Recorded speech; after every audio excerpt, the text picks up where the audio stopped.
Hello, everybody, and welcome back. My name is Miss Nunes, and I am a computer science teacher working primarily with middle school students this year. We are working our way through the unit on animations and games in the CS Discoveries curriculum. And so today we're going to be taking a look at lesson 6, which is on random numbers. So before we jump in, I do want to draw your attention to the lesson resources over here in the top right-hand corner.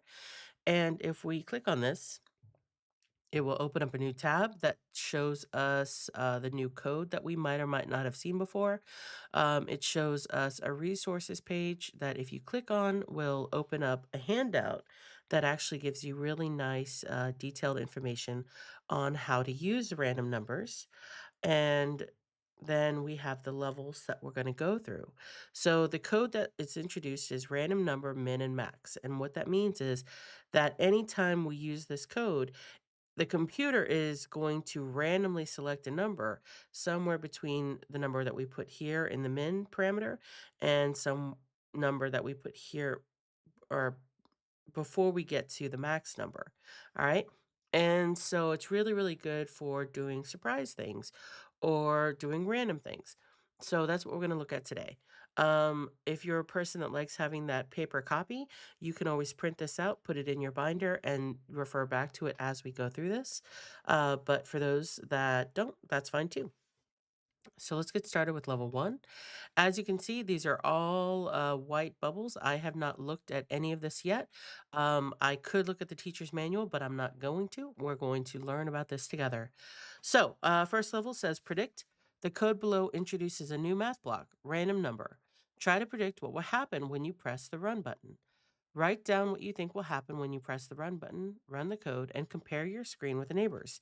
Did you both get the same thing? Press the run button several times and notice what changes in the drawing each time.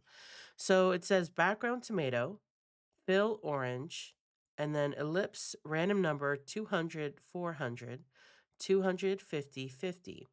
So what this is telling me is that we're going to be seeing an oval appear that is orange on a tomato, I'm guessing red background. And the x-axis is here. So somewhere on the grid, this is the y going up and down, the x goes horizontal. So this oval is going to shift somewhere between here and here. And then 200, it's going to be vertically, it's going to be about here. So it'll shift this way. And then it's going to be 50 by 50. So width and height. All right. So let's type that in there. I think we'll have an orange oval appear somewhere on the right center part of the app. The background will be some sort of red. All right. So now that I put that in there, I'm going to press the run button and see how close I am to seeing what happens. All right. So apparently that's tomato.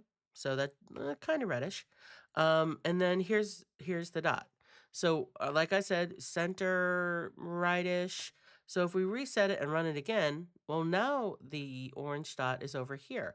And that's because we use the random numbers somewhere between 200 and 400. So if I reset and run it again, all right, again, and again.